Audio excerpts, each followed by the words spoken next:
The diving supervisor is the professional diving team member who is directly responsible for the diving operation's safety and the management of any incidents or accidents that may occur during the operation. The supervisor is required to be available at the control point of the diving operation for the diving operation's duration, and to manage the planned dive and any contingencies that may occur.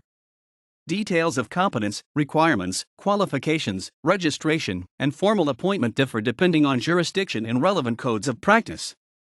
Diving supervisors are used in commercial diving, military diving, public safety diving, and scientific diving operations. The control point is the place where the supervisor can best monitor the status of the diver and progress of the dive. For scuba dives, this is commonly on deck of the dive boat where there is a good view of the surface above the operational area, or on the shore at a nearby point where the divers can be seen when surfaced.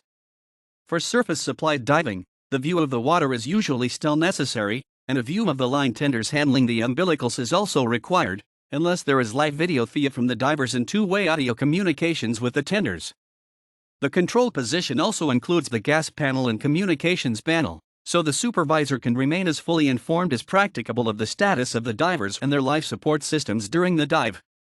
For bell diving and saturation diving, the situation is more complex, and the control position may well be inside a compartment where the communications, control, and monitoring equipment for the bell and life support systems are set up. In recreational diving, the term is used to refer to persons managing a recreational dive, with certifications such as Dive Master, Dive Control Specialist, Dive Coordinator, etc.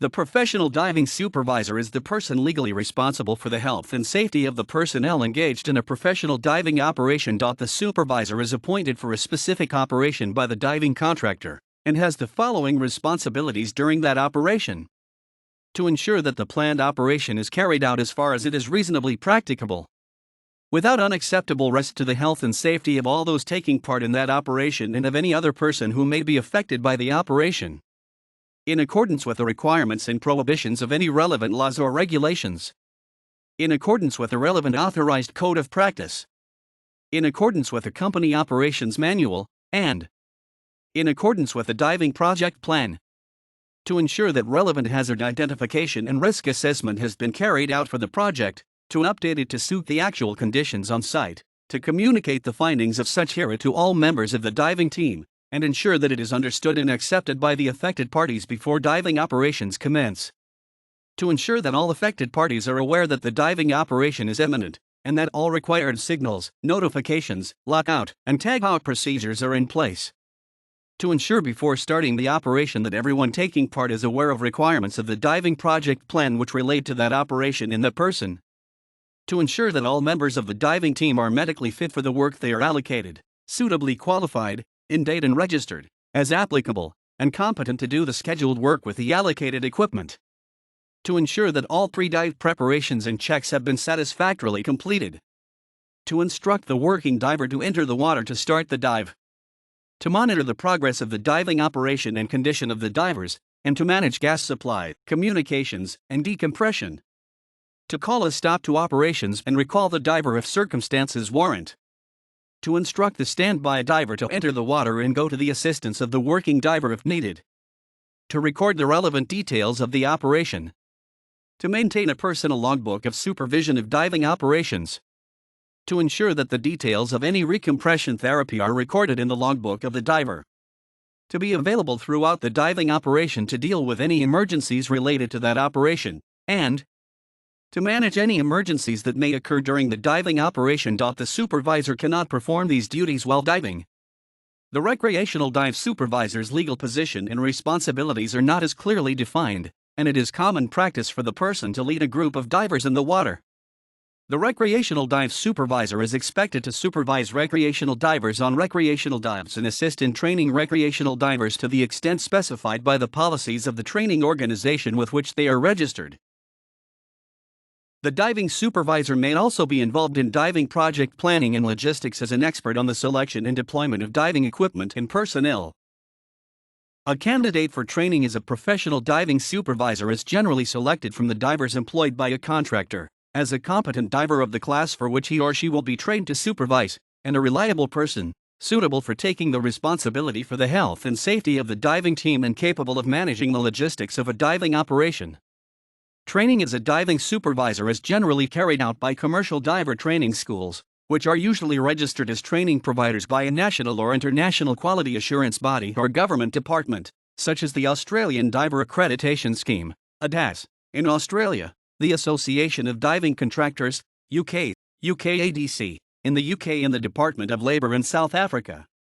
The International Marine Contractors Association, IMCA, also registers diving supervisors for offshore work. Several classes of diving supervisor are recognized, associated with the various classes of commercial and other professional divers, and these can be roughly categorized as scuba supervisors, surface-supplied air supervisors, surface-orientated mixed gas supervisors, and saturation diving supervisors. Training standards and competence criteria are provided to indicate the competence requirements in various jurisdictions. Recreational dive supervisors are trained by recreational diving instructors and certified as dive masters, dive control specialists, dive coordinators, or whatever the specific training agency chooses to call them, by the agency with which the instructor is registered.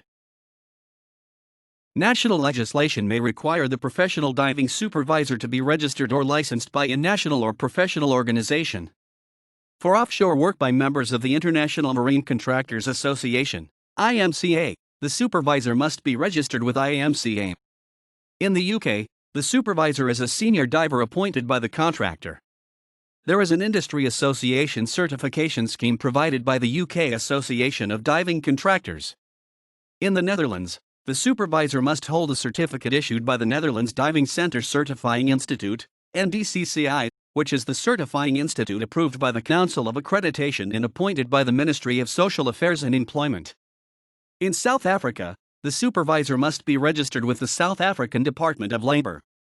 In Australia, the supervisor for high-risk work, such as construction work, is required to be trained in accordance with AS/NZS 2815.